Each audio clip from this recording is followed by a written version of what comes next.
네, 이재명 정부 인사와 특검 수사 등 현안을 놓고 여야가 서로를 향한 공세 수위를 높이고 있습니다. 징계와 사퇴 촉구가 이어졌고 무더기 제명안도 발의됐는데요. 네, 자세한 소식 국회 취재기자 연결하겠습니다. 정다혜 기자.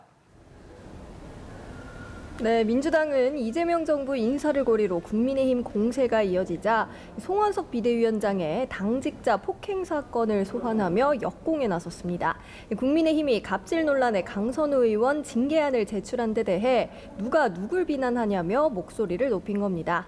당내에선 송 비대위원장 사퇴 주장도 이어졌고요. 사퇴하지 않으면 윤리위에 맞제소하겠다는 말도 나왔습니다.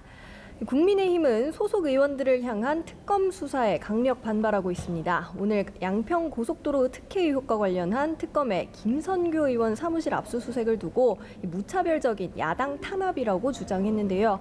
임성근 사단장과 무려 14분 통화한 안규백 국방장관 후보자는 왜 압수수색하지 않냐고 따져묻기도 했습니다.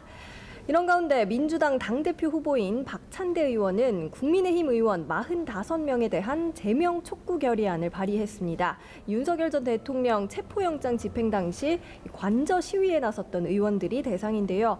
박 의원은 인간 방패를 자처한 명백한 내란 동조범이라며 이들을 반드시 끌어내리겠다고 강조했습니다. 이에 국민의힘은 야당 말살 시도라고 강하게 반발했습니다. 강선우 의원 윤리위 제소에 대한 보복이자 당대표 선거 표심을 구하려는 의도라고 원색적인 비난도 쏟아냈습니다. 이재명 대통령 재판 저지에 동조한 민주당 의원들을 색출해서 맞불 제명하겠다는 발언도 나왔습니다. 국회의원 징계안은 국회 윤리특위를 거쳐서 본회의에 넘겨지고 재적 의원 3분의 2가 찬성하면 통과됩니다. 네, 국민의힘은 대선 후보 교체 사태 당무감사 결과를 발표했죠. 네, 국민의힘 당무감사위원회는 지난 대선 후보 교체 시도가 불법이라고 판단했습니다. 전당대회에서 이미 대선 후보가 결정됐는데도 비대위가 다시 후보를 접수할 권한이 없다고 본 건데요. 새벽에 1시간 동안 후보 등록을 받은 것 역시 당헌 당규상 근거 조항이 없고 상식에 맞지 않는다고 지적했습니다. 그러면서 후보 교체 시도를 주도했던 권영세 전 비대위원장과 이양수 전 선관위원장에게 당원권 정지 3년의 징계를 청구하기로 했습니다.